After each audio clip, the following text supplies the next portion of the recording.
Rumah itu terasa dingin, bahkan di tengah hari yang terik.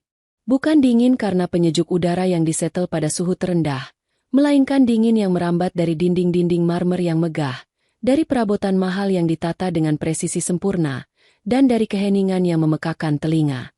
Kinasih duduk di sofa beludru berwarna gading, jemarinya menelusuri jahitan yang rapi.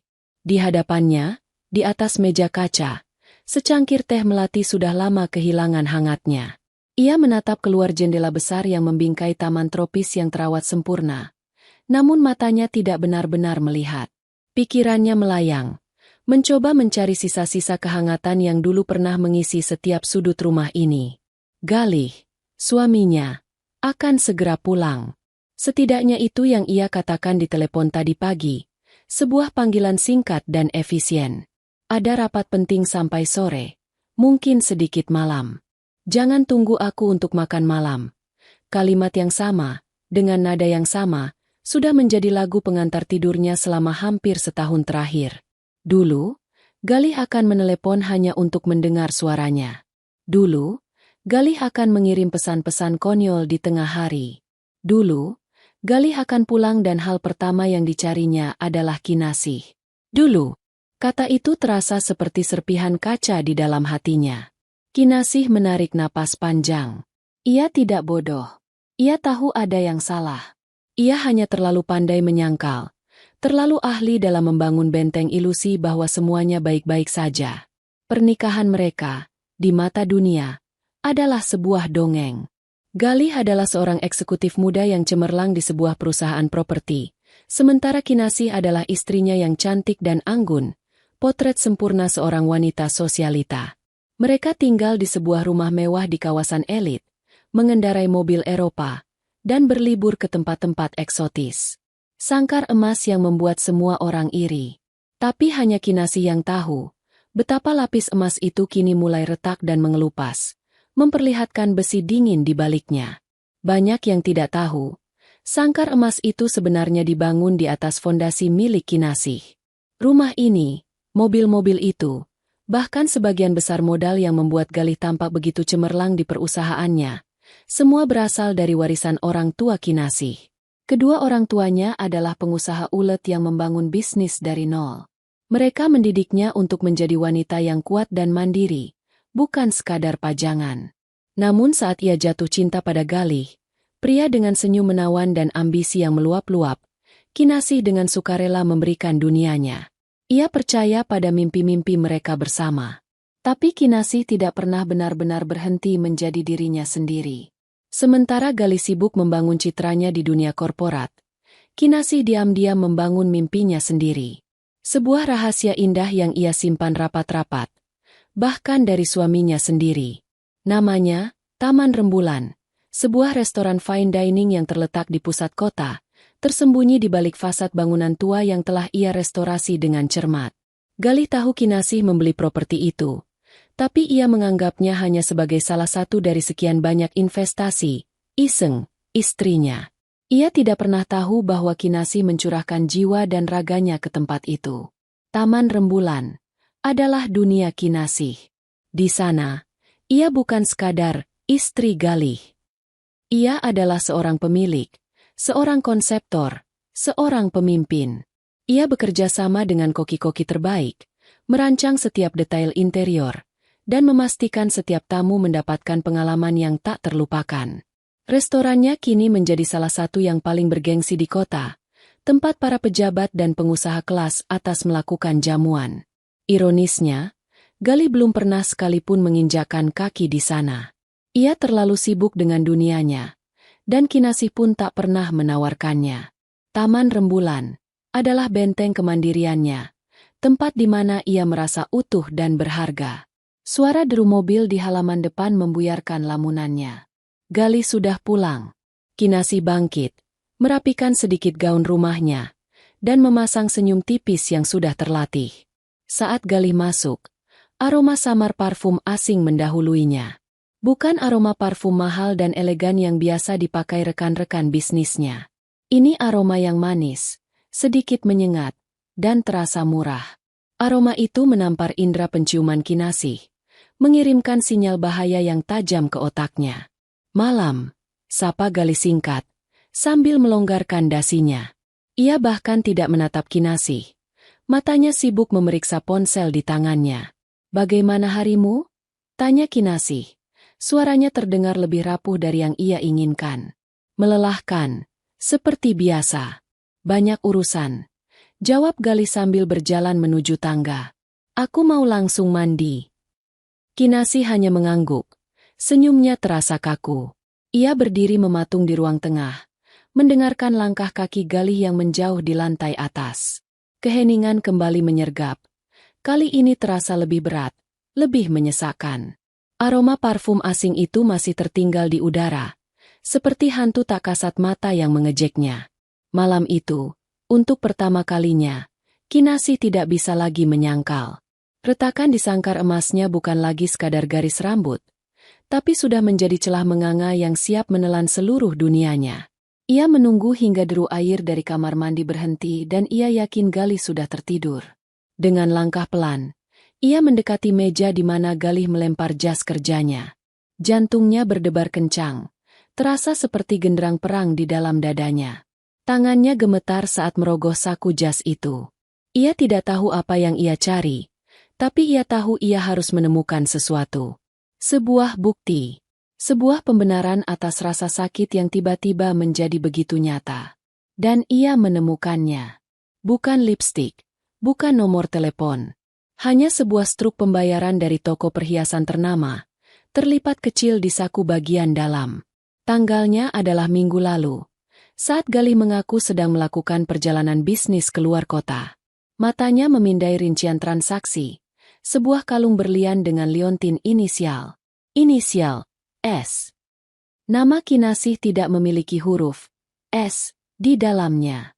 Di bagian bawah struk, ada catatan kecil yang ditulis tangan oleh petugas toko.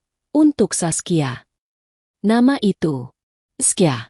Nama yang terasa asing namun menyakitkan.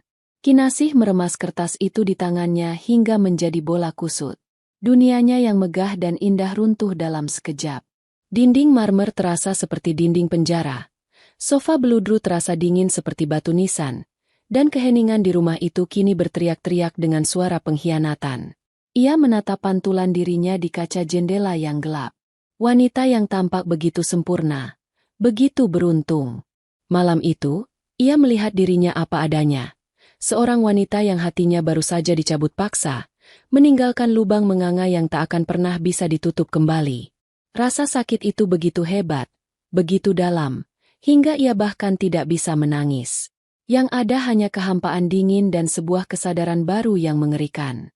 Ini bukan lagi tentang memperbaiki retakan. Ini tentang bertahan hidup saat sangkar itu hancur berkeping-keping. Fajar menyingsing dengan warna kelabu yang muram, sama seperti suasana hati Kinasih. Ia tidak tidur semalaman. Ia hanya duduk di tepi ranjang, menatap Galih yang tertidur pulas di sampingnya. Wajah pria yang dulu sangat ia cintai itu kini terlihat seperti topeng orang asing. Setiap tarikan napasnya yang teratur terdengar seperti sebuah kebohongan. Struk perhiasan itu masih ada dalam genggamannya. Sudah lecek dan basah oleh keringat dingin dari telapak tangannya. Rasa sakit yang semalam membekukannya kini mulai mencair. Berubah menjadi amarah yang membara pelan dari dasar hatinya. Ia tidak akan menangis. Ia tidak akan berteriak. Ia tidak akan melakukan drama yang mungkin diharapkan oleh wanita simpanan suaminya. Ia adalah putri dari orang tuanya. Seorang pebisnis yang diajarkan untuk berpikir logis bahkan di tengah badai. Pagi itu, saat embun masih membasahi jendela, Kinasih tidak lagi menjadi korban. Ia berubah menjadi seorang penyelidik. Ia bangkit dari tempat tidur dengan gerakan tanpa suara, membawa laptopnya ke ruang kerja pribadinya yang kedap suara. Ruangan itu adalah satu-satunya tempat di rumah yang terasa seperti miliknya, dipenuhi buku-buku dan sketsa desain untuk restorannya. Di sanalah ia mulai bekerja. Target pertamanya adalah rekening bank gabungan mereka. Rekening yang selama ini ia biarkan Galih kelola dengan bebas sebagai tanda kepercayaan. Rekening yang saldonya terus terisi oleh hasil investasi dan keuntungan bisnis Kinasih. Dengan jari-jari yang gemetar karena marah, ia masuk ke sistem perbankan online. Matanya memindai riwayat transaksi selama 6 bulan terakhir. Apa yang ia temukan membuatnya mual. Ini bukan hanya tentang satu kalung berlian. Ini adalah sebuah pola. Sebuah gaya hidup kedua yang didanai sepenuhnya oleh uangnya. Ada tagihan dari butik-butik mewah yang tidak pernah ia kunjungi. Ada pembayaran untuk sewa sebuah apartemen di menara hunian premium di pusat kota. Ada transfer dana rutin ke rekening atas nama Saskia Widjojo. Ada tagihan makan malam di restoran-restoran mahal, hotel-hotel bintang 5 di akhir pekan. Setiap baris transaksi adalah sebuah tusukan baru. Ia melihat tanggal-tanggalnya. Saat Galih mengaku lembur sampai pagi, ia sebenarnya sedang makan malam romantis. Saat Galih mengaku ada rapat di luar kota, ia sebenarnya sedang berlibur di sebuah resort pribadi di Bali. Kebohongan demi kebohongan tersusun rapi dalam laporan keuangan itu. Sebuah catatan digital yang kejam tentang pengkhianatannya. Galih bukan hanya tidak setia, ia adalah seorang parasit. Ia telah menggerogoti keuangan Kinasih secara sistematis untuk membangun surga bagi wanita lain. Kemarahan Kinasih kini memiliki fokus yang tajam. Ia harus tahu siapa Saskia Widjojo ini. Dengan nama lengkap dan beberapa petunjuk dari lokasi transaksi, tidak butuh waktu lama bagi Kinasih untuk menemukannya di media sosial. Akunnya tidak dikunci.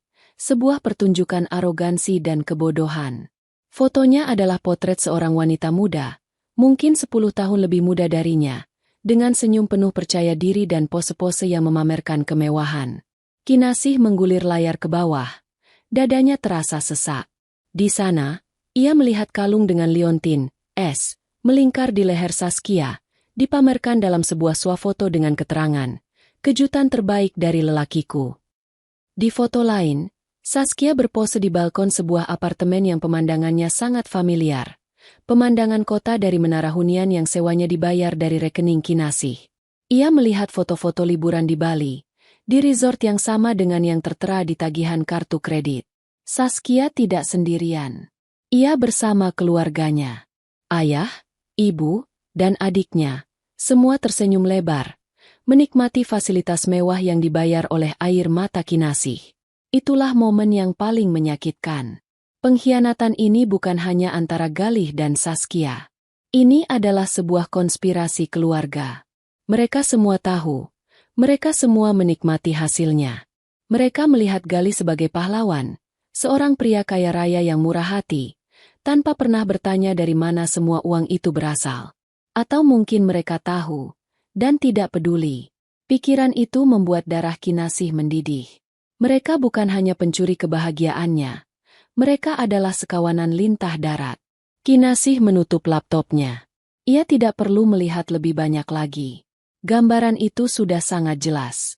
Ia berjalan ke jendela ruang kerjanya, menatap matahari yang kini bersinar terang. Cahaya itu tidak lagi terasa hangat. Ia merasa telah hidup dalam kegelapan terlalu lama, dibutakan oleh cinta dan kepercayaan. Kini matanya terbuka lebar. Rasa sakit itu masih ada, menggores hatinya seperti luka yang dalam. Tapi di atas rasa sakit itu, tumbuh sesuatu yang lain. Sebuah keteguhan yang dingin seperti baja. Ia tidak akan hancur. Ia tidak akan membiarkan mereka menang. Mereka telah mengambil suaminya, merampok uangnya, dan menertawakan kebodohannya di belakangnya. Mereka akan membayar semuanya. Ia teringat pada Taman Rembulan. Restorannya, simbol kerja keras dan kemandiriannya. Tempat yang tidak pernah tersentuh oleh kebohongan Galih. Tiba-tiba, sebuah ide mulai terbentuk di benaknya. Sebuah ide yang begitu berani, begitu teatrikal, namun terasa begitu pas. Sebuah panggung balas dendam yang sempurna. Galih dan keluarga barunya suka pamer kemewahan, bukan? Mereka suka makan di tempat-tempat mahal dan merasa menjadi pusat dunia. Baiklah, Kinasih akan memberi mereka satu malam yang tidak akan pernah mereka lupakan. Ia akan mengundang mereka ke istananya, membiarkan mereka berpesta di atas hartanya untuk terakhir kalinya, sebelum ia merenggut semuanya dan mempermalukan mereka di depan dunia. Rencana itu mulai berputar di kepalanya. Setiap detailnya terbentuk dengan jelas. Ia tidak akan lagi menjadi istri yang diam dan tersakiti. Ia akan menjadi sutradara dari babak akhir pernikahan ini. Sebuah pertunjukan di mana sang penipu akhirnya harus membayar tagihannya. Dengan senyum tipis yang tidak mencapai matanya, Kinasih mengambil ponselnya. Panggilan pertama yang ia lakukan bukan kepada Galih, tetapi kepada Pak Damar, manajer kepercayaan di Taman Rembulan. "Pak Damar," sapanya. Suaranya terdengar tenang dan mantap. "Saya butuh bantuan Bapak. Saya ingin mempersiapkan sebuah acara jamuan makan malam yang sangat istimewa." Panggilan telepon itu terasa seperti langkah pertama menuruni tangga menuju sebuah ruangan gelap yang belum pernah ia masuki sebelumnya. Setelah berbicara dengan Pak Damar, manajer restorannya, Kinasih merasa secercah kekuatan mulai mengalir dalam dirinya, menggantikan kehampaan yang telah menggerogotinya. Pak Damar, pria parubaya yang telah bekerja untuk keluarga Kinasih selama puluhan tahun, tidak banyak bertanya. Ia hanya mendengarkan dengan saksama nada suara Kinasih yang bergetar namun tegas. Ia bisa merasakan ada badai di balik ketenangan nona mudanya itu. Apapun yang Puan butuhkan, Taman Rembulan siap melaksanakannya. Hanya itu yang ia katakan, sebuah janji kesetiaan yang tak tergoyahkan. Dengan satu pilar dukungan telah kokoh, Kinasih beralih ke pilar berikutnya, hukum dan keuangan. Ia tidak bisa menghancurkan Galih secara emosional tanpa terlebih dahulu melindungi dirinya secara finansial. Ia tahu suaminya, di balik pesonanya, adalah seorang oportunis. Jika ia tahu Kinasih akan menceraikannya, ia akan mencoba mengamankan aset sebanyak yang ia bisa. Kinasih tidak akan membiarkannya mendapatkan 1 sen pun lebih banyak dari yang sudah ia curi. Ia mengatur pertemuan dengan Bu Anissa, pengacara keluarga yang terkenal tajam dan tanpa kompromi. Mereka bertemu bukan di kantor Bu Anissa yang ramai, melainkan di sebuah galeri seni yang sepi, tempat yang netral dan tidak akan menimbulkan kecurigaan. Di antara lukisan-lukisan abstrak yang penuh warna, Kinasih menceritakan segalanya. Ia tidak menangis. Ia memaparkan fakta-fakta dengan presisi seorang akuntan, menyodorkan salinan laporan bank, bukti transfer, foto-foto dari media sosial Saskia, dan struk kalung berlian yang kini terasa seperti barang bukti utama. Bu Anissa mendengarkan tanpa menyela. Wajahnya yang keras menunjukkan ekspresi simpati yang terkendali. Setelah Kinasih selesai, ia menghela napas. Ini bukan sekadar kasus perselingkuhan, Kinasih. Ini adalah penipuan finansial yang terencana. Dia tidak hanya mengkhianati pernikahanmu, dia merampokmu. Kita punya kasus yang sangat kuat.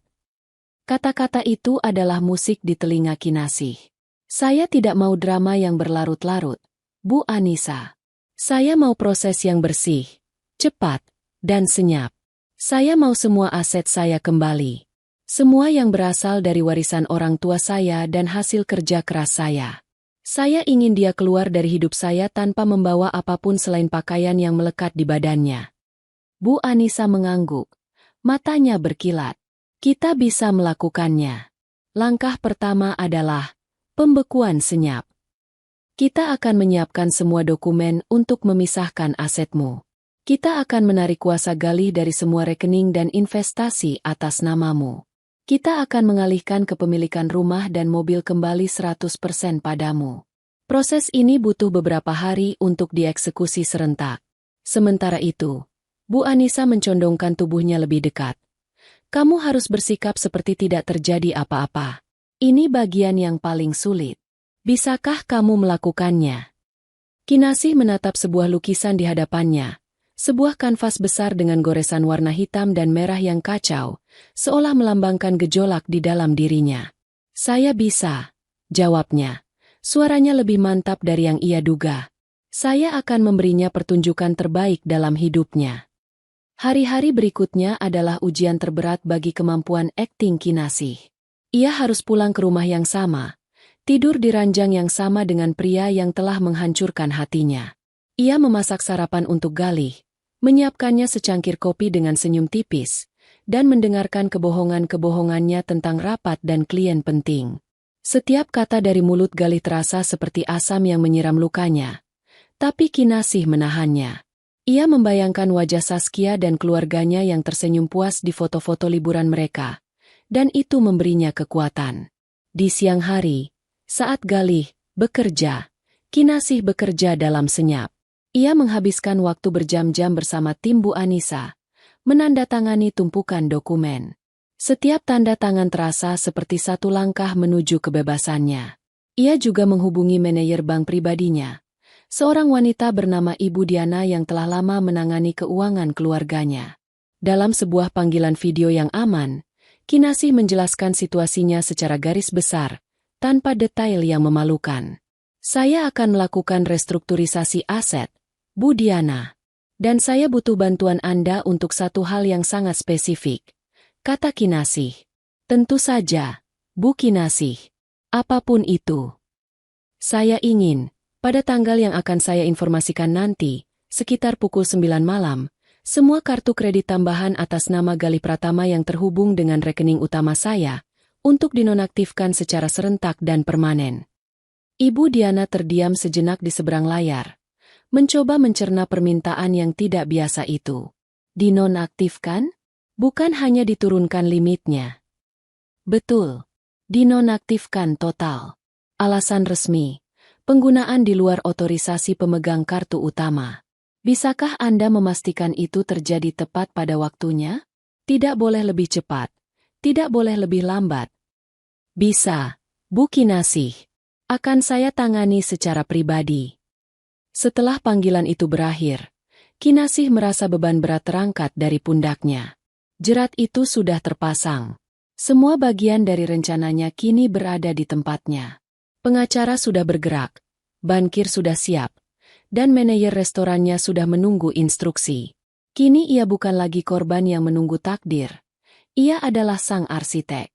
Arsitek dari sebuah malam penghakiman yang akan meruntuhkan dunia palsu suaminya. Ia berjalan menuju kantor pribadinya di Taman Rembulan. Sebuah ruangan elegan dengan jendela besar yang menghadap ke taman di tengah restoran. Ia duduk di mejanya, membuka sketsa desain menu baru, namun pikirannya tidak di sana. Ia membayangkan meja VIP di sudut terbaik restorannya, tawa angkuh Galih, senyum kemenangan Saskia. Dan ia membayangkan momen ketika semua itu akan berhenti, digantikan oleh keheningan yang memalukan. Sebuah senyum dingin terukir di bibirnya.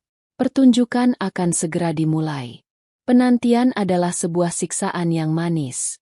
Selama seminggu penuh setelah semua persiapan selesai, Kinasih menjalani hidupnya dalam mode autopilot. Ia adalah aktris ulung di panggung sandiwaranya sendiri. Pagi hari ia tersenyum pada Galih. Malam hari ia mengucapkan selamat tidur. Sementara di dalam hatinya, ia menghitung mundur. Setiap kali Galih berbohong tentang tujuannya pergi, Kinasih hanya mengangguk mengerti, menyimpan setiap kebohongan itu seperti amunisi. Galih, dalam kebodohannya yang arogan, tidak merasakan apa-apa. Ia justru merasa berada di puncak dunia. Ia memiliki istri yang cantik dan penurut di rumah, dan kekasih muda yang memujanya di luar. Ia merasa telah berhasil menaklukkan dunia. Ia tidak menyadari bahwa tanah yang ia pijak sebenarnya adalah papan panggung yang rapuh, yang siap runtuh kapan saja. Pada hari Selasa sore, ponsel Kinasih bergetar. Sebuah pesan masuk dari Pak Damar. Isinya singkat. Puan, reservasi sudah masuk. Jumat malam, pukul 7:30. Meja VIP nomor 7. Atas nama Bapak Prawiro Widjojo. 6 orang. Jantung Kinasih berhenti berdetak sejenak sebelum kembali berdebar kencang. Prawiro Widjojo. Ia ingat nama itu dari profil media sosial ayah Saskia. Mereka datang. Mereka memakan umpannya. Galih cukup pintar untuk tidak menggunakan namanya sendiri, tapi cukup bodoh untuk menggunakan nama ayah kekasihnya. Sebuah tindakan pamer yang akan menjadi bumerang telak baginya. Kinasih membalas pesan itu dengan satu kata. Laksanakan. Hari Jumat itu tiba dengan lambat. Setiap detiknya terasa seperti 1 jam. Cuaca cerah. Seolah alam semesta pun berkonspirasi untuk menyukseskan malam itu. Kinasih menghabiskan paginya di spa. Bukan untuk relaksasi, tapi untuk menguatkan dirinya. Ia ingin tampil sempurna malam ini. Bukan untuk Galih, tapi untuk dirinya sendiri. Ia ingin penampilannya menjadi cerminan dari kekuatan dan kekuasaan yang akan ia rebut kembali. Sore harinya, ia datang ke Taman Rembulan, Lebih awal. Restorannya tampak indah seperti biasa. Cahaya lampu gantung kristal memantul lembut di atas meja-meja yang tertata rapi. Aroma bunga lili segar dan roti panggang yang baru matang menyambutnya. Ini adalah kerajaannya, dan malam ini, ia akan mempertahankan tahtanya.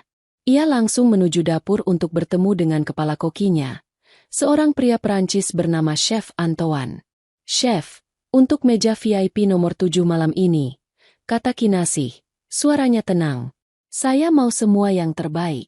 Tomahawk steak, lobster thermidor, kaviar osetra, apapun yang mereka minta, berikan. Jangan ada batasan. Anggap mereka tamu paling penting yang pernah kita layani." Chef Antoine mengernyitkan dahi, sedikit bingung dengan instruksi yang tidak biasa itu, tapi ia hanya mengangguk. "Oh madam." Selanjutnya, Kinasih menemui Pak Damar di kantornya. Ia memberikan instruksi terakhirnya. "Perlakukan mereka seperti raja dan ratu, Pak. Layani dengan senyum. Penuhi semua permintaan mereka. Pastikan gelas wine mereka tidak pernah kosong. Biarkan mereka merasa menjadi orang paling berkuasa di dunia ini." Pak Damar menatap nona mudanya dengan tatapan khawatir sekaligus kagum. "Dan setelah itu, Puan?" "Setelah itu, saat tagihan datang dan kartu mereka ditolak, jangan berdebat. Jangan membuat keributan. Cukup katakan dengan sopan bahwa ada masalah pembayaran dan manajer akan segera datang. Lalu, panggil saya. Saya yang akan menjadi manajernya." Pak Damar mengangguk pelan, memahami sepenuhnya. "Baik, Puan. Semua akan berjalan sesuai rencana." Saat Kinasih kembali ke rumah untuk bersiap, Galih juga sedang bersiap-siap. Ia mengenakan setelan paling mahalnya, menyemprotkan parfum dengan boros, dan tampak sangat bersemangat. "Malam ini ada jamuan penting dengan investor dari Singapura, sayang," katanya pada Kinasih, sebuah kebohongan yang sudah begitu sering ia dengar. "Ini proyek besar. Kalau berhasil, kita bisa beli villa di puncak." Kinasih hanya tersenyum. "Semoga berhasil, Mas." Buat mereka terkesan.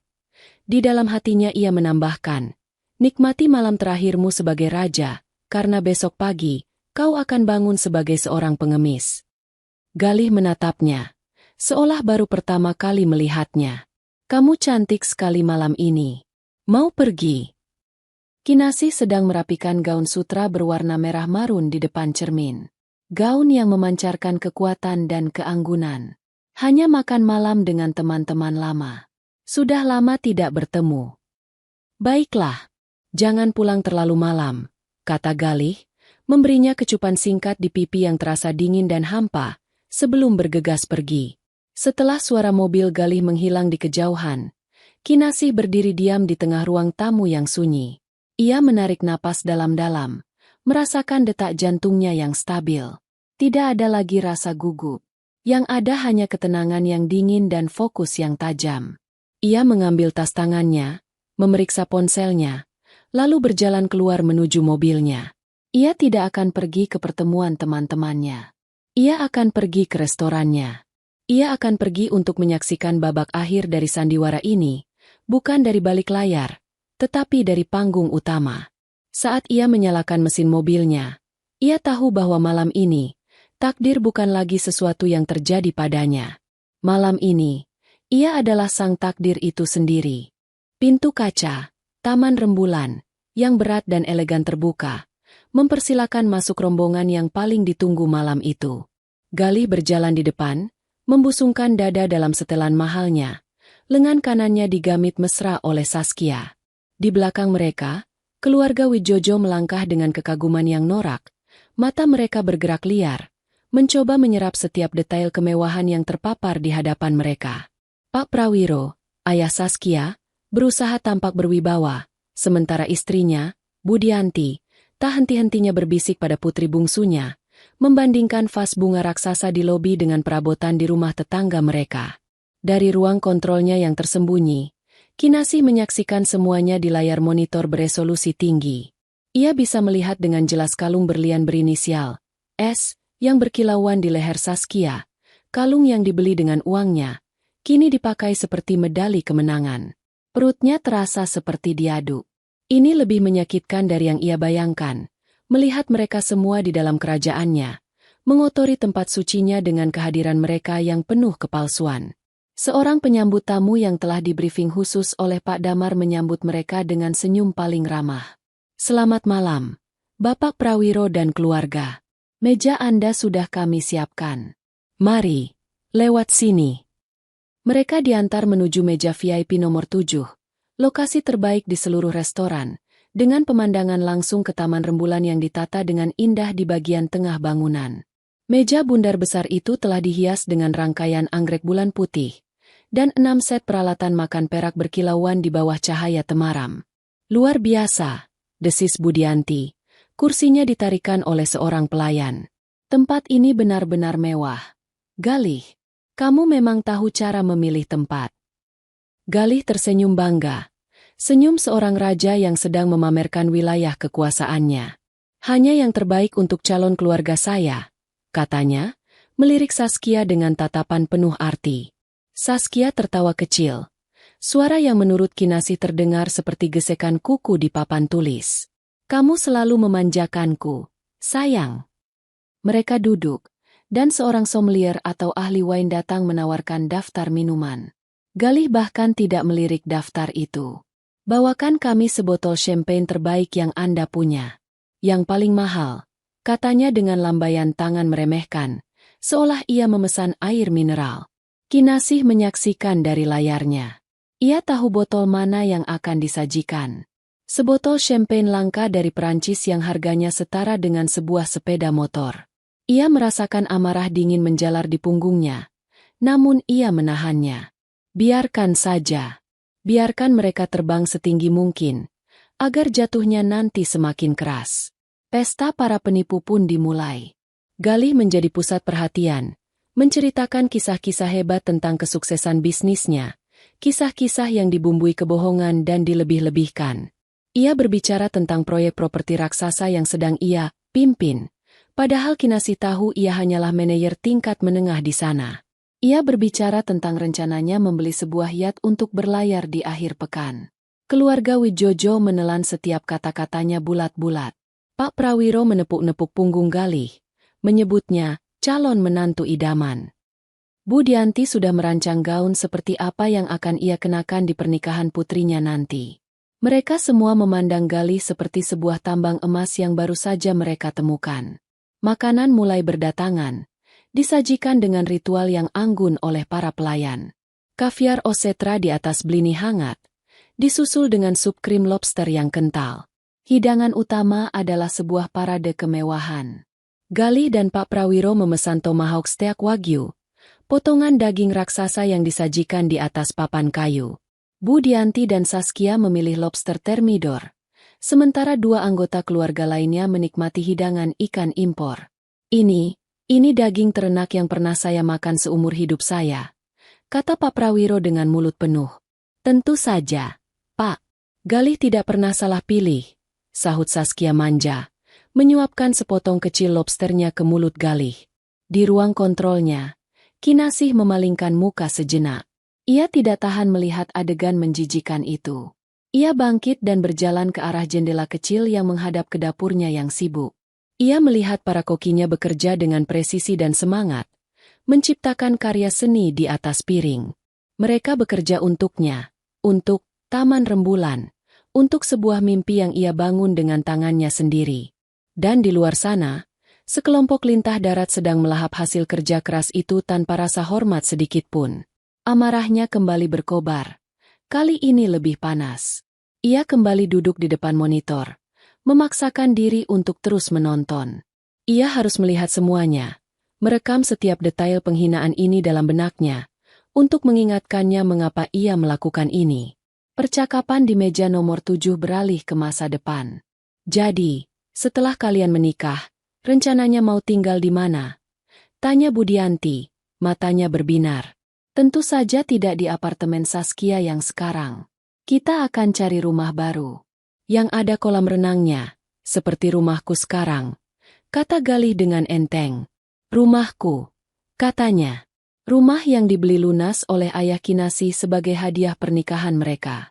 Oh, dan aku mau mobil baru, rengek Saskia. Yang atapnya bisa dibuka. Warnanya merah. Apapun untukmu, sayang, jawab Galih, mengecup punggung tangan Saskia. Setiap kata adalah belati baru yang menusuk jantung Kinasih. Ia tidak hanya dikhianati, ia sedang dihapus.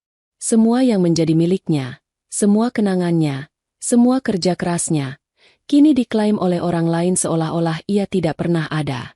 Jam di dinding ruang kontrolnya terus berdetak, terasa sangat lambat. Ia menunggu. Menunggu hidangan penutup selesai. Menunggu cangkir kopi terakhir diminum. Menunggu saat di mana tagihan itu akan datang dan meruntuhkan panggung sandiwara mereka. Dan sambil menunggu, ia menyaksikan pesta itu berlanjut. Pesta para penipu yang tidak sadar bahwa mereka sedang menari di atas kuburan mereka sendiri. Setelah hidangan penutup yang terdiri dari coklat lava cake dengan serpihan emas yang bisa dimakan dan souffle keju yang megah, suasana di meja nomor 7 mencapai puncak kepuasan. Perut mereka kenyang. Pikiran mereka sedikit melayang karena champagne dan beberapa botol anggur merah mahal yang menyusul. Mereka tertawa lebih keras. Suara mereka memenuhi ruang VIP. Tidak peduli pada tatapan beberapa tamu lain yang mulai terganggu. Bagi mereka, malam itu adalah penegasan status baru mereka. Mereka adalah keluarga yang akan segera berbesan dengan seorang pria kaya raya. Galih bersandar di kursinya, cerutu Kuba terselip di antara jemarinya, merasa seperti seorang kaisar. Ia telah berhasil. Ia telah memukau keluarga Saskia. Ia melirik Saskia yang menatapnya dengan pandangan memuja. Ia merasa tak terkalahkan. Inilah hidup yang seharusnya ia jalani, bukan kehidupan yang membosankan bersama Kinasih, wanita yang menurutnya terlalu kaku dan tidak bisa menikmati hidup. Luar biasa, Galih. Benar-benar malam yang tak terlupakan, kata Pak Prawiro sambil menepuk perutnya yang membuncit.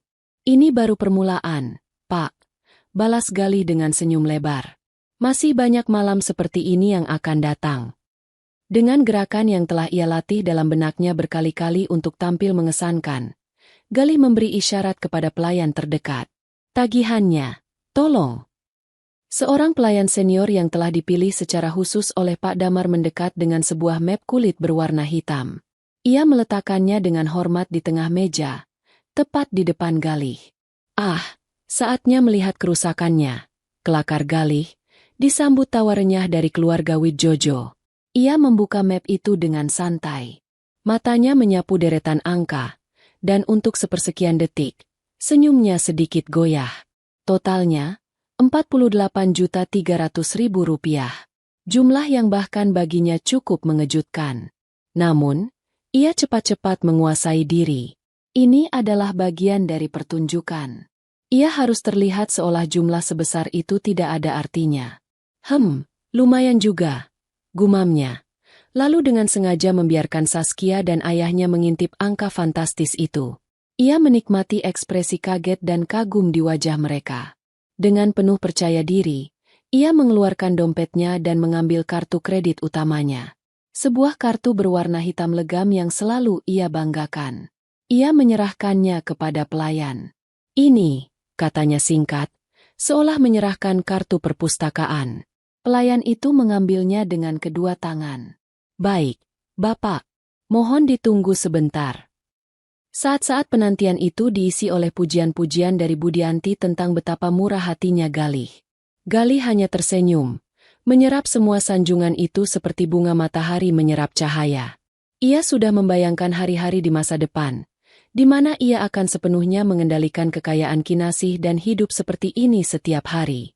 Namun, penantian itu terasa sedikit lebih lama dari biasanya. Galih mulai merasa sedikit tidak nyaman. Ia melihat pelayan tadi sedang berbicara dengan kasir, lalu dengan manajer yang tampak cemas. Beberapa menit kemudian, pelayan itu kembali ke mejanya. Wajahnya pucat dan tampak sangat gugup. Mohon maaf, Bapak Galih, katanya dengan suara pelan. Sepertinya ada kendala dengan kartunya. Transaksinya ditolak. Seisi meja terdiam. Tawa yang tadinya memenuhi udara lenyap seketika. Galih mengerutkan kening. Ditolak? Tidak mungkin. Itu kartu tanpa batas. Coba lagi. Mungkin mesin kalian yang bermasalah. Sudah kami coba 3 kali. Pak, di mesin yang berbeda. Hasilnya tetap sama, jawab pelayan itu. Tidak berani menatap mata Galih. Wajah Galih mulai memerah karena campuran malu dan marah. Tidak masuk akal, geramnya. Suaranya mulai meninggi, menarik perhatian dari meja-meja di sekitarnya. Berikan kartunya kembali. Dengan tangan sedikit gemetar, ia mengambil kartu itu dan memeriksanya, seolah ada kerusakan fisik di sana. Ia lalu merogoh dompetnya lagi, kali ini dengan sedikit panik. Ia mengeluarkan kartu platinum lainnya. Coba yang ini, bentaknya. Pelayan itu kembali ke kasir. Suasana di meja menjadi sangat canggung. Saskia berhenti tersenyum, sementara orang tuanya saling berpandangan dengan cemas. Beberapa saat kemudian, pelayan itu kembali dengan kabar yang sama. Mohon maaf, Pak, yang ini juga ditolak. Keringat dingin mulai membasahi dahi Galih. Ini adalah mimpi buruk. Bagaimana mungkin? Semua kartunya terhubung ke rekening utama yang saldonya selalu melimpah. Ia mengeluarkan semua kartu yang ia miliki, satu persatu. Semuanya memberikan hasil yang sama, ditolak. Kepanikan kini melandanya sepenuhnya. Ia tidak punya uang tunai sebanyak itu. Bisikan-bisikan dari meja lain mulai terdengar seperti dengungan lebah yang mengejek. Keluarga Wijojo kini menatapnya bukan lagi dengan kekaguman, melainkan dengan keraguan dan sedikit kecurigaan. Citra pria kaya raya yang ia bangun dengan susah payah sepanjang malam kini hancur berkeping-keping dalam hitungan menit. Ada apa ini sebenarnya? Panggil manajer kalian, teriak Galih. Amarahnya meledak untuk menutupi rasa malunya yang luar biasa. Seolah diberi isyarat, Pak Damar muncul dari keremangan. Ia berjalan dengan tenang dan berwibawa menuju meja mereka. Usianya yang matang dan auranya yang tenang membuat Galih tampak seperti anak kecil yang sedang mengamuk. Selamat malam. Saya Damar, manajer restoran ini. Sapanya dengan suara berat yang menenangkan. Ada yang bisa saya bantu, Bapak? Bantu? Sistem pembayaran kalian ini kacau. Semua kartu saya ditolak. Ini penghinaan. Sembur Galih. Pak Damar menatap Galih dengan tatapan yang sulit diartikan. Kami sudah memeriksa sistem kami. Pak, tidak ada yang salah. Masalahnya tampaknya memang ada pada kartu-kartu Bapak. Galih kehabisan kata-kata. Ia terpojok. Malu. Bingung. Ia tidak tahu harus berbuat apa. Ia seperti badut di tengah sirkusnya sendiri. Suasana begitu tegang hingga seolah sehelai jarum jatuh pun akan terdengar. Panggung telah siap. Semua aktor pendukung telah memainkan perannya. Kini, hanya tinggal menunggu sang bintang utama pertunjukan untuk memasuki panggung. Dan di ruang kontrolnya, Kinasih bangkit dari kursinya. Waktunya telah tiba. Saat Galih sedang beradu argumen dengan Pak Damar, suaranya yang meninggi memantul di dinding-dinding ruang VIP yang seharusnya tenang. Sebuah suara lain membelah ketegangan. Suara ketukan sepatu hak tinggi di atas lantai marmer. Tuk-tuk-tuk suaranya tidak cepat, juga tidak lambat. Setiap ketukan terdengar mantap, disengaja, dan penuh otoritas. Suara itu menarik perhatian semua orang. Percakapan di meja-meja lain terhenti. Para pelayan berhenti bergerak. Bahkan Galih pun berhenti berteriak. Menoleh ke sumber suara dengan kening berkerut. Dari lorong utama yang remang-remang, seorang wanita melangkah memasuki cahaya. Ia mengenakan gaun sutra berwarna merah marun yang memeluk-lekuk tubuhnya dengan sempurna. Rambut hitamnya yang panjang ditata dalam sanggul modern yang elegan, memperlihatkan leher jenjangnya. Riasannya tidak tebal, namun tegas, menonjolkan sepasang mata yang menatap lurus ke depan dengan ketajaman seekor elang. Setiap langkahnya memancarkan aura kekuatan yang membuat seisi ruangan menahan napas. Ia bukan berjalan, ia berparade. Galih membeku. Dunianya seolah berhenti berputar. Warna di wajahnya menghilang, berubah menjadi pucat seperti kertas. Mulutnya sedikit terbuka, mencoba membentuk sebuah nama, namun tidak ada suara yang keluar. Ia mengenal wanita itu lebih dari siapapun di dunia ini, namun pada saat yang bersamaan, Ia merasa seperti melihat orang yang sama sekali asing. Itu Kinasih, istrinya. Tapi bukan Kinasih yang biasa ia lihat di rumah, yang berbalut daster katun sederhana dengan senyum lembut. Ini adalah Kinasih yang lain. Seorang ratu yang melangkah memasuki istananya. Saskia adalah yang pertama kali menyadari perubahan drastis pada raut wajah Galih. Ia mengikuti arah pandang kekasihnya dan melihat wanita anggun itu. "Siapa dia?" bisiknya pada Galih. Nadanya sedikit kesal karena ada wanita lain yang berhasil mencuri perhatian sebesar ini. Galih tidak menjawab. Ia tidak bisa. Lidahnya terasa keluh. Keluarga Wijojo hanya menatap dengan bingung, mengira mungkin wanita itu adalah seorang selebriti atau pejabat penting yang kebetulan datang. Mereka tidak mengerti mengapa kehadiran wanita ini membuat calon menantu mereka tampak seperti baru saja melihat hantu. Kinasih terus berjalan. Tatapannya tidak goyah sedikit pun dari meja nomor 7. Ia melewati meja-meja lain tanpa melirik ke kiri atau ke kanan. Ia seolah berada dalam gelembungnya sendiri, dan tujuannya hanya satu. Pak Damar, melihat kedatangan nona mudanya, dengan sigap menyingkir, memberinya jalan. Akhirnya, Kinasih berhenti tepat di sisi meja mereka. Ia berdiri diam sejenak, membiarkan kehadirannya meresap sepenuhnya, membiarkan keheningan yang canggung menyiksa mereka. Matanya yang dingin pertama-tama menatap Galih yang masih mematung, lalu beralih sekilas pada Saskia, melirik kalung berlian di lehernya dengan senyum tipis yang penuh arti, sebelum akhirnya kembali menatap suaminya. "Selamat malam, suamiku." Sapanya. Suaranya tenang, jernih, dan terdengar oleh setiap orang di ruangan itu. Tidak ada nada marah, tidak ada histeria. Hanya ketenangan yang menusuk. Sepertinya ada sedikit masalah dengan pembayaran. Dua kata itu, "suamiku," meledak seperti bom di tengah meja. Saskia tersentak kaget. Matanya membelalak. Ia menatap Galih, lalu pada Kinasih, lalu kembali lagi pada Galih. "Suamiku? Apa maksudnya ini, Galih?" tanyanya. Suaranya kini bergetar. Pak Prawiro dan Bu Dianti saling berpandangan. Ekspresi wajah mereka berubah dari bingung menjadi ngeri. Mereka akhirnya mulai mengerti. Galih akhirnya menemukan suaranya. Meskipun yang keluar hanyalah gagap yang menyedihkan. "Kinasih, apa yang kamu lakukan di sini?" Kinasih tersenyum. Senyum yang sama sekali tidak mencapai matanya. Tentu saja aku di sini. Aku harus memastikan semua tamu di restoranku mendapatkan pelayanan terbaik. Jawabnya dengan ringan. Lagi-lagi, sebuah bom meledak. Kali ini lebih besar.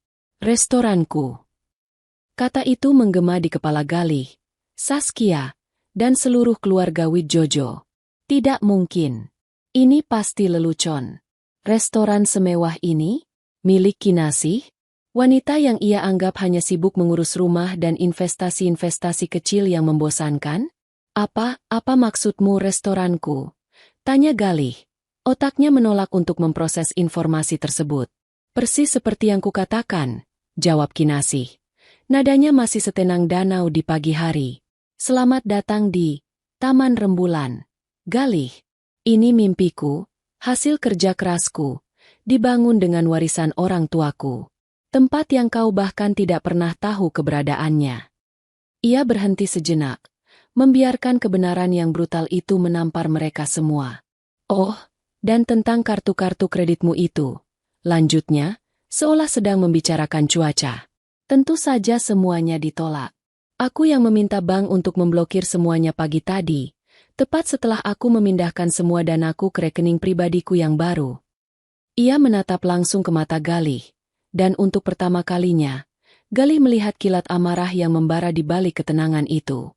Sulit sekali ya, pamer kekayaan dan menghamburkan uang, kalau sumber uangnya tiba-tiba ditutup.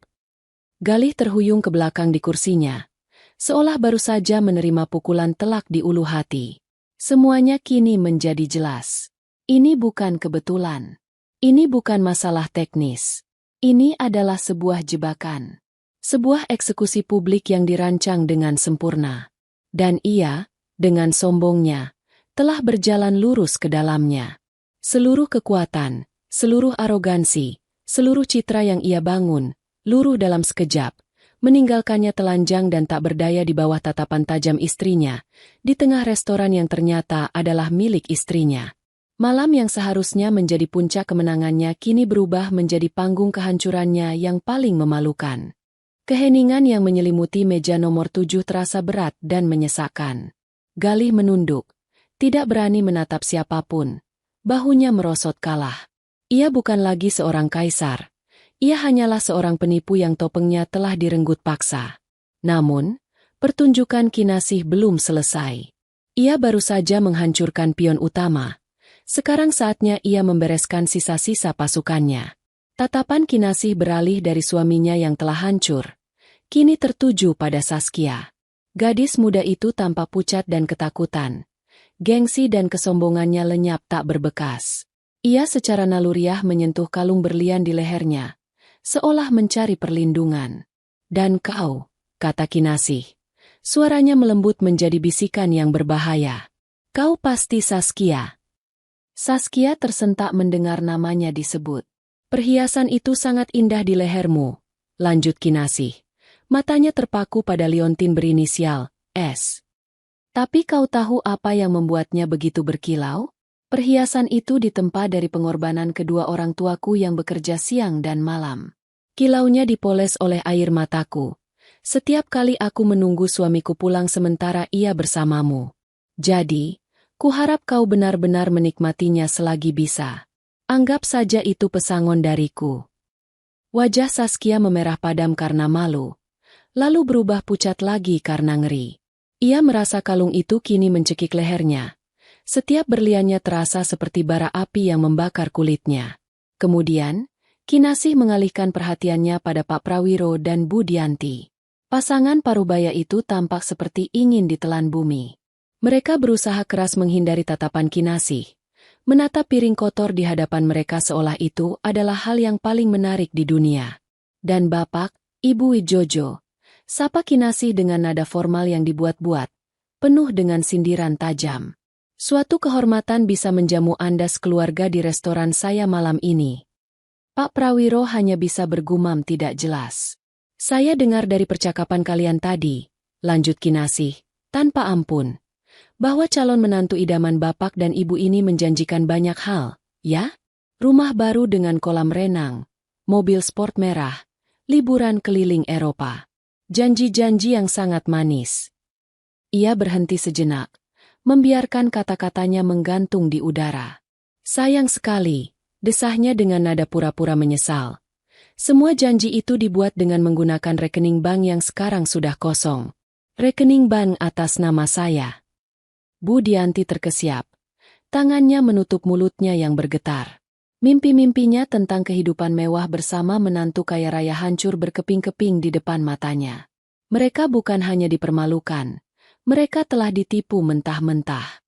Pria yang mereka puja-puja ternyata hanyalah seorang parasit yang hidup dari kekayaan istrinya. Kinasih menarik napas panjang, seolah hendak mengakhiri pidatonya. Kalian datang ke sini, menikmati pesta ini, melahap hidangan termahal, meminum anggur terbaik. Semua ini, setiap sendok, setiap gelas, adalah hasil dari kerja keras saya. Jadi, anggap saja semua ini traktiran terakhir dari saya, sebagai pelajaran bahwa tidak ada yang gratis di dunia ini. Ia kemudian menegakkan tubuhnya. Auranya berubah dari seorang penuntut menjadi seorang pemilik yang berkuasa. Sekarang, saya mau kalian semua pergi dari restoran saya. Kata-kata itu diucapkan dengan tenang, namun memiliki kekuatan sebuah perintah yang tak terbantahkan. Ia memberikan anggukan kecil kepada Pak Damar, yang sejak tadi berdiri siaga di kejauhan. Pak Damar mengerti isyarat itu dan segera berbicara pada walkie-talkie kecilnya. Dua orang petugas keamanan berbadan tegap dengan setelan rapi muncul dan berjalan mendekati meja nomor 7. Mereka tidak bersikap kasar, namun kehadiran mereka tidak menyisakan ruang untuk negosiasi. Mari, Bapak, Ibu, kami antar ke pintu keluar, kata salah satu petugas dengan suara datar. Keluarga Wijojo bangkit dengan kaku seperti robot. Wajah mereka menanggung aib yang tak terhingga. Bu Dianti mulai terisak pelan. Saskia, Dengan air mata mengalir di pipinya, buru-buru melepas kalung berlian itu dan melemparnya ke atas meja seolah benda itu beracun. Galih, yang terakhir bangkit, tampak seperti mayat hidup. Ia bahkan tidak berani menatap Kinasih saat ia berjalan melewatinya. Jalan kehinaan. Mereka menuju pintu keluar terasa seperti berlangsung selamanya. Setiap pasang mata di restoran itu mengikuti setiap langkah mereka. Bisikan-bisikan terdengar jelas. Tawa kecil yang tertahan terdengar di beberapa sudut. Arogansi mereka saat datang kini berganti dengan pemandangan yang menyedihkan saat mereka diusir. Setelah pintu tertutup di belakang mereka, keheningan kembali menyelimuti restoran. Semua mata kini tertuju pada Kinasih, yang masih berdiri tegak di tempatnya. Ia berbalik menghadap para tamunya. "Bapak dan ibu sekalian," katanya. Suaranya kini terdengar hangat dan ramah. "Saya mohon maaf atas gangguan yang kurang menyenangkan tadi. Sebagai tanda terima kasih atas pengertian Anda semua, silakan nikmati hidangan penutup dan kopi sebagai komplimen dari kami malam ini." Sebuah tepuk tangan meriah yang spontan meledak di seluruh ruangan. Para tamu bertepuk tangan bukan hanya karena hidangan penutup gratis, tetapi sebagai bentuk kekaguman dan dukungan pada wanita kuat yang baru saja mereka saksikan merebut kembali harga dirinya dengan cara yang begitu elegan. Kinasih tersenyum tipis, sebuah senyum tulus pertama malam itu, dan sedikit membungkukkan badannya. Ia kemudian berjalan pelan kembali ke lorong, meninggalkan ruang makannya yang kini kembali dipenuhi dengungan percakapan yang hangat. Ia tidak kembali ke ruang kontrolnya. Ia berjalan menuju balkon pribadi di lantai 2 yang menghadap ke taman rembulannya. Udara malam yang sejuk menerpa wajahnya. Kerajaannya telah bersih. Ia sendirian, tetapi ia tidak pernah merasa lebih utuh. Ia telah menghancurkan sangkar emasnya, dan dari puing-puingnya, ia siap untuk terbang. Trotoar di luar, taman rembulan, terasa dingin dan keras. Sebuah panggung baru yang jauh dari kemewahan bludru dan kristal di dalam. Cahaya lampu jalan yang kekuningan menimpa wajah-wajah yang kini pucat dan basah oleh air mata dan keringat dingin. Pintu kaca yang tadinya menjadi gerbang menuju surga duniawi, kini tertutup rapat di belakang mereka, dijaga oleh 2 petugas keamanan yang berdiri diam seperti patung, menjadi penanda bisu atas pengusiran mereka. Kehancuran itu tidak datang dengan suara ledakan, melainkan dengan keheningan yang memekakan telinga. Selama beberapa detik, mereka berenam hanya berdiri membeku di trotoar. Suara lalu lintas kota yang sibuk seolah menjadi musik latar bagi tragedi pribadi mereka. Lalu, keheningan itu pecah. Budianti adalah yang pertama meledak. Ia menjerit. Suara tangisnya melengking dan penuh histeria. Habis sudah riwayat kita. Malu. Mau ditaruh di mana muka kita ini? Ratapnya. Memukul-mukul dada Pak Prawiro yang berdiri kaku di sampingnya. Pak Prawiro, yang harga dirinya sebagai kepala keluarga baru saja dilucuti di depan umum, tidak menanggapi istrinya. Matanya yang memerah karena marah dan malu menatap tajam ke satu arah. Galih. Ia melangkah maju. Tangannya terkepal erat di sisinya. "Penipu," desisnya. Suaranya bergetar karena amarah yang tertahan. "Kau bilang kau pengusaha sukses. Kau bilang kau punya segalanya. Ternyata kau hanya parasit. Benalu yang hidup dari istrimu." Galih, yang masih limbung karena syok, hanya bisa menatap kosong. "Pak, saya bisa jelaskan." "Jelaskan apa lagi?" bentak Pak Prawiro, kini benar-benar kehilangan kendali. "Kau sudah mempermalukan saya. Kau mempermalukan keluarga saya. Kami datang ke sini, makan seperti orang kaya baru. Ternyata semuanya hanya tipuan. Kau pikir kami ini apa? Bodoh." Saskia, yang sejak tadi menangis dalam diam, akhirnya angkat bicara. Wajahnya yang cantik kini berantakan. Maskaranya luntur. Ia menatap Galih dengan kebencian yang murni. "Jadi ini semua bohong? Rumah itu? Mobil itu? Semuanya punya istrimu?" "Sas, aku." Galih mencoba meraih tangannya, tapi Saskia menepisnya dengan kasar. "Jangan sentuh aku," pekiknya. "Jadi selama ini aku hanya pacaran dengan supirnya istri kaya? Atau anjing peliharaannya mungkin?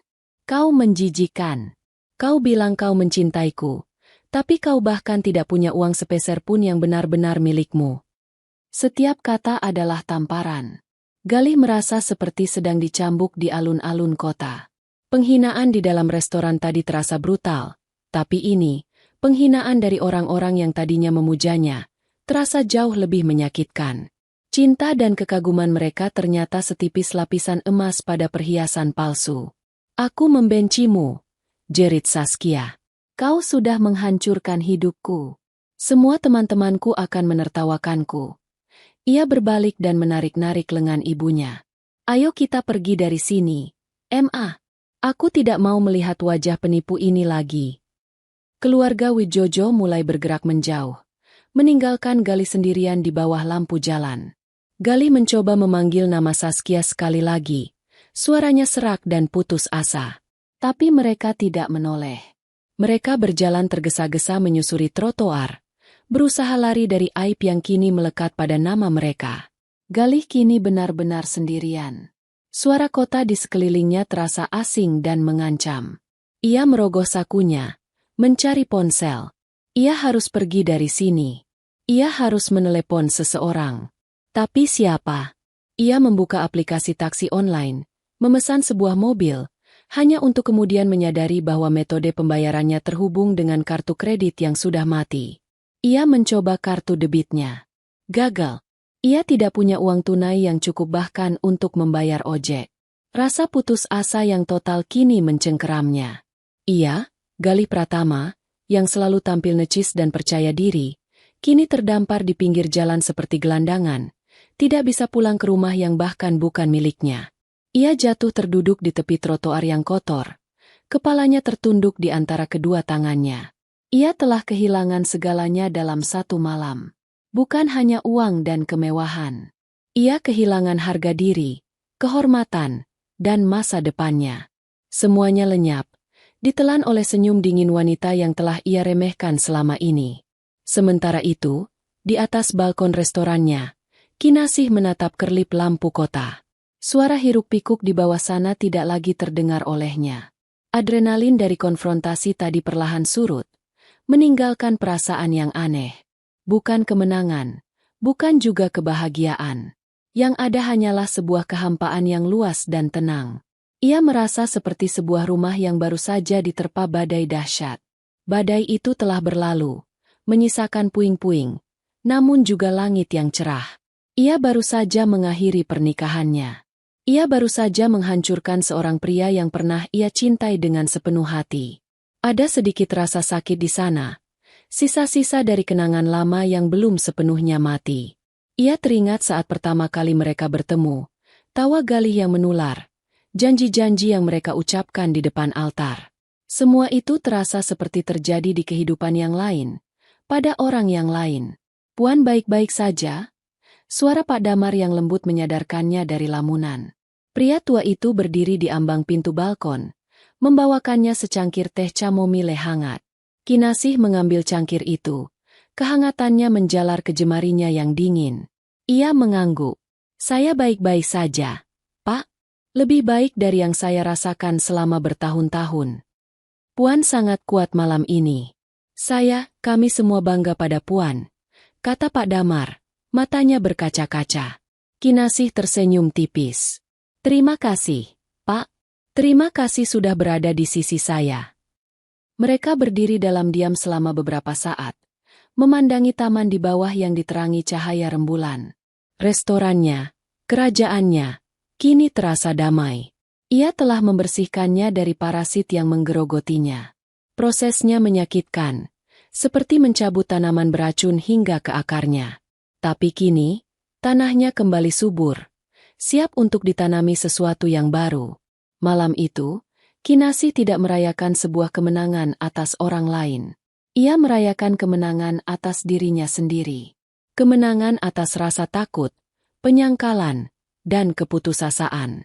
Ia telah membayar harga untuk sebuah penghinaan, dan sebagai gantinya, ia mendapatkan kembali sesuatu yang jauh lebih berharga, kebebasannya.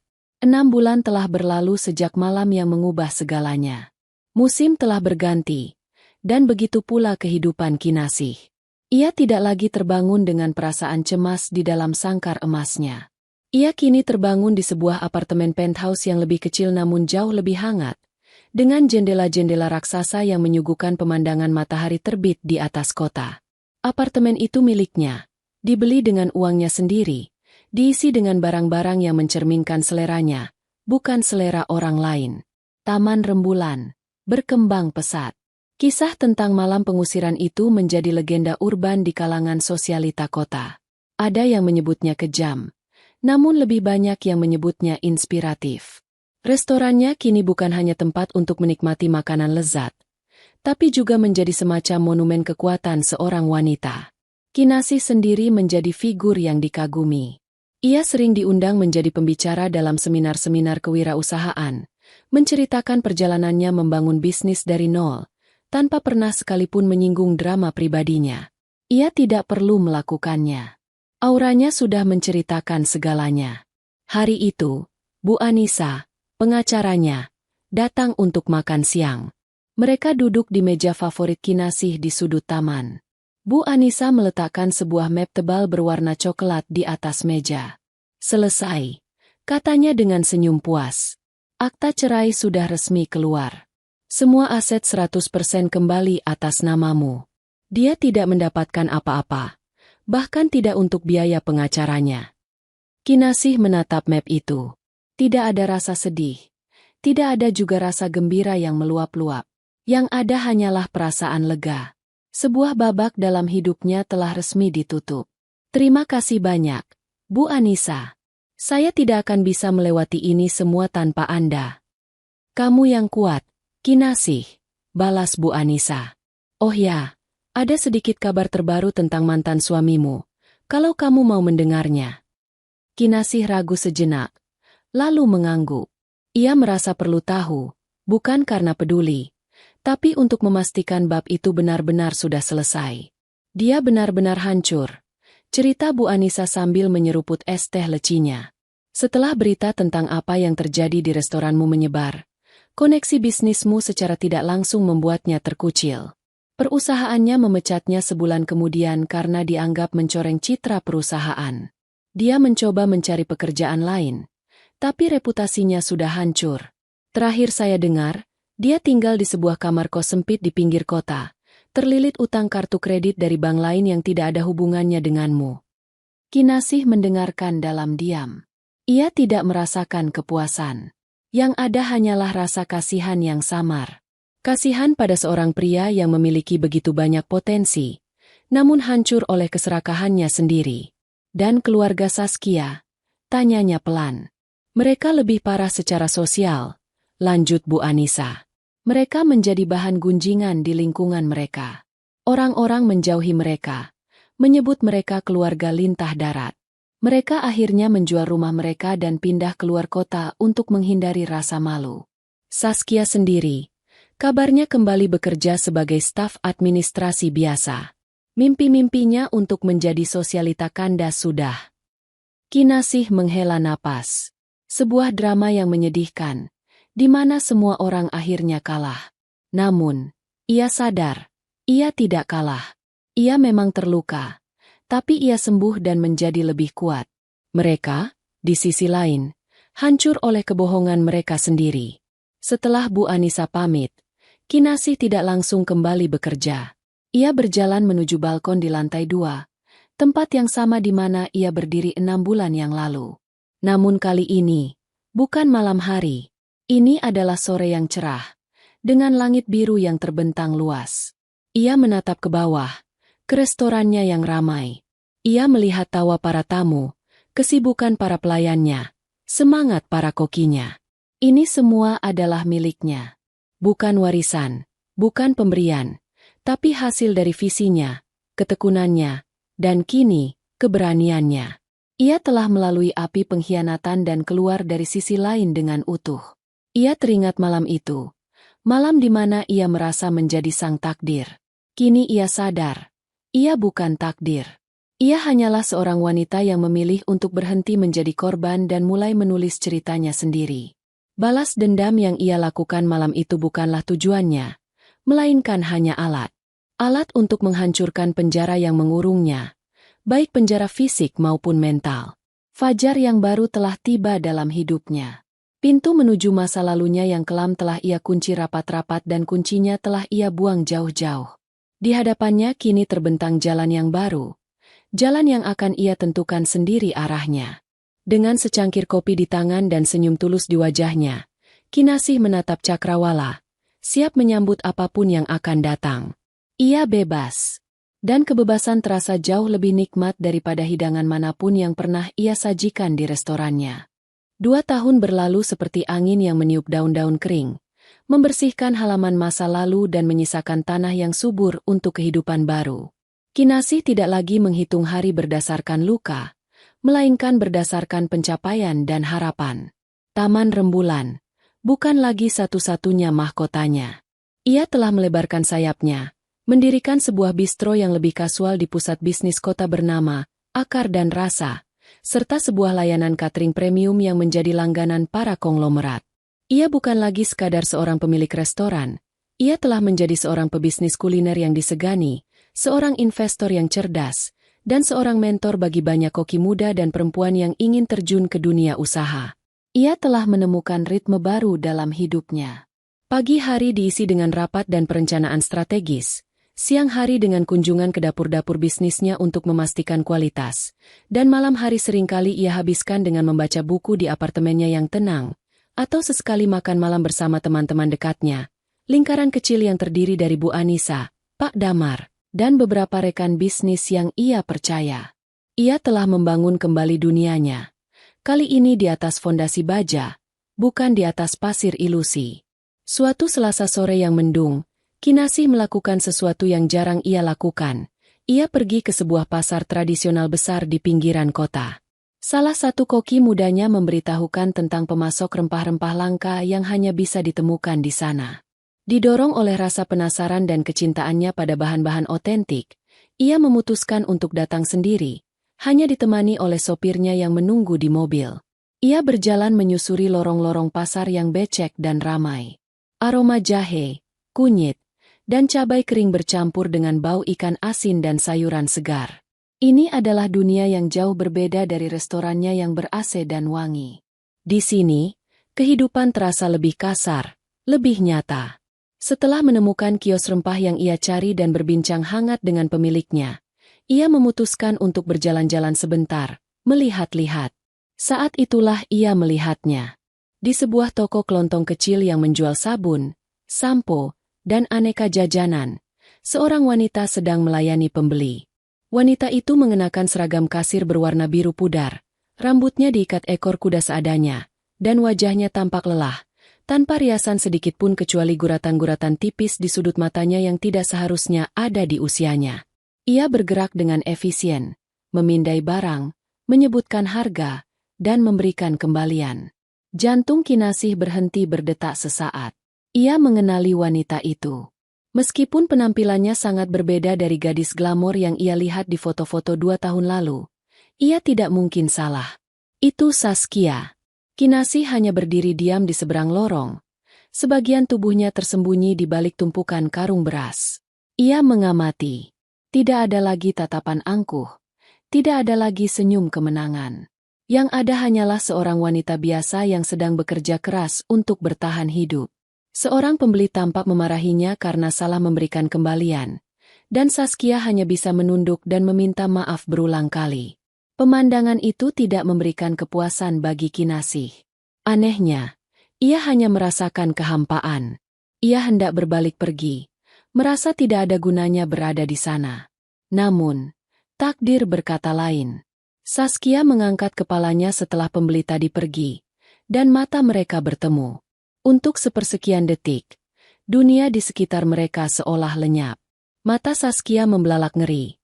Wajahnya yang sudah pucat menjadi semakin putih. Ia tampak seperti seekor rusa yang terpojok oleh sorot lampu mobil. Kinasih tahu ia tidak bisa lari sekarang.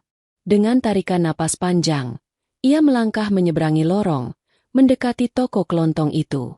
Ia berhenti di depan meja kasir. Saskia tampak gemetar. Tangannya mencengkeram tepi meja kasir begitu erat hingga buku-buku jarinya memutih. Apa kabar? Tanya Kinasih. Suaranya lembut, tanpa nada permusuhan. Saskia menelan ludah dengan susah payah. Baik, Bu, jawabnya. Suaranya nyaris tak terdengar. Ia bahkan tidak berani menatap mata Kinasih. Keheningan yang canggung menyelimuti mereka. Saya hanya kebetulan lewat, kata Kinasih lagi, mencoba mencairkan suasana. Tiba-tiba, Saskia mengangkat kepalanya. Matanya berkaca-kaca. Bu Kinasih, bisiknya. Saya mau minta maaf. Air mata mulai mengalir di pipinya. Saya minta maaf atas segalanya. Dulu saya masih muda, bodoh, dan serakah. Saya dibutakan oleh kemewahan. Saya telah ikut menghancurkan hidup ibu. Tidak ada hari di mana saya tidak menyesalinya. Pengakuan yang tulus itu mengejutkan Kinasih. Ia mengharapkan penyangkalan, atau mungkin tatapan benci. Bukan permintaan maaf yang begitu rapuh. Ia melihat Saskia sekarang bukan sebagai seorang pelakor, tapi hanya sebagai seorang wanita yang telah membuat kesalahan besar dan kini menanggung akibatnya. Kinasih menghela napas. Amarah yang dulu pernah membara untuk gadis ini, kini telah lama pada menjadi abu. Semua sudah berlalu, Saskia, katanya dengan tenang. Saya sudah melupakannya. Hidup harus terus berjalan. Tapi kita semua membuat kesalahan, potong Kinasih. Yang penting adalah apa yang kita pelajari dari kesalahan itu. Ia melihat sekeliling toko yang sederhana itu. Kamu bekerja keras di sini. Saskia mengangguk, menyeka air matanya dengan punggung tangan. Saya harus. Setelah kejadian itu, keluarga kami pindah. Saya harus membantu orang tua saya. Kinasih mengangguk mengerti. Ia merogoh tasnya, mengeluarkan beberapa lembar uang ratusan ribu, dan meletakkannya di meja. Saya beli ini, katanya, sambil mengambil sebotol air mineral. Kembaliannya simpan saja. Jangan, Bu. Saya tidak bisa. Tolak Saskia. Anggap saja sebagai bayaran untuk pelajaran berharga yang kita berdua dapatkan, kata Kinasih dengan senyum tipis. Ia tidak menunggu jawaban lagi. Ia berbalik dan berjalan meninggalkan toko itu, meninggalkan Saskia yang termangu menatap punggungnya. Saat kembali ke mobilnya yang sejuk dan mewah, Kinasih merasa aneh. Pertemuan itu seperti sebuah gema dari kehidupan lamanya. Sebuah pengingat akan seberapa jauh ia telah melangkah. Ia tidak merasa menang. Ia hanya merasa damai. Pintu terakhir dari masa lalunya yang menyakitkan baru saja tertutup dengan sendirinya. Bukan dengan bantingan keras, melainkan dengan sebuah bisikan pelan dari kata, maaf. 1 tahun setelah pertemuannya dengan Saskia di pasar, kehidupan Kinasih semakin mekar. Ia tidak hanya menjadi seorang pebisnis, tapi juga seorang filantropis. Ia mendirikan sebuah yayasan kecil bernama Dapur Harapan, sebuah program yang memberikan pelatihan kuliner gratis bagi perempuan dari keluarga kurang mampu, membantu mereka untuk bisa mandiri secara finansial. Baginya, memberdayakan wanita lain adalah cara terbaik untuk menyembuhkan luka lamanya sendiri. Di tengah kesibukannya, sebuah proyek baru menyita perhatiannya. Ia berencana membuka sebuah galeri seni yang menyatu dengan kafe pastry di area selatan kota. Untuk itu, ia bekerja sama dengan seorang arsitek muda yang sedang naik daun, bernama Reza. Reza adalah pria yang tenang, cerdas, dan memiliki passion yang sama dengan Kinasih terhadap keindahan dan detail. Mereka sering bertemu untuk membahas desain dan konsep. Pertemuan mereka yang awalnya murni profesional, perlahan berubah menjadi lebih personal. Mereka bisa berbicara berjam-jam tentang seni, musik, buku, dan filosofi hidup. Reza tidak pernah memandangnya sebagai Kinasih sang janda kaya raya. Ia memandangnya sebagai seorang visioner, seorang seniman dalam dunianya. Ia mengagumi pikiran Kinasih, bukan rekening banknya. Untuk pertama kalinya setelah sekian lama, Kinasih merasakan getaran ketertarikan yang tulus pada seorang pria. Ia tidak terburu-buru, ia membiarkan semuanya mengalir secara alami, menikmati setiap momen perkenalan mereka. Malam itu, Taman Rembulan, merayakan hari jadinya yang kelima. Kinasih mengadakan sebuah pesta kecil, Bukan untuk publisitas, tapi untuk orang-orang terdekat yang telah menemaninya melalui suka dan duka. Pak Damar, Chef Antoine, Bu Anissa, beberapa staf seniornya, dan beberapa teman barunya, termasuk Reza, hadir di sana. Suasananya hangat dan penuh tawa. Kinasih, dalam balutan gaun berwarna biru malam, tampak bersinar. Ia berkeliling, menyapa tamunya, memastikan semua orang menikmati hidangan dan suasana. Ia merasa begitu bersyukur. Taman yang dulu ia rawat dalam kesendirian, kini telah mekar dan dipenuhi oleh orang-orang yang tulus menyayanginya. Di tengah pesta, Bu Anissa mendekatinya sambil memegang segelas wine. Ada email aneh masuk ke kantor saya tadi pagi, ditujukan untukmu, katanya dengan nada ringan. Dari firma penagih utang.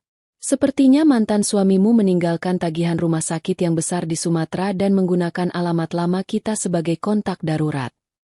Kinasih terdiam sejenak, mencerna informasi itu. Sebuah nama dari masa lalu yang kini terasa begitu jauh. Ia tidak merasakan apa-apa. Tidak marah, tidak kasihan, tidak peduli. Nama itu hanyalah serangkaian huruf tanpa makna emosional. Biarkan saja, Bu, jawab Kinasih dengan tenang. Itu bukan lagi urusanku. Hapus saja emailnya. Bu Anissa tersenyum. Sudah kuduga kamu akan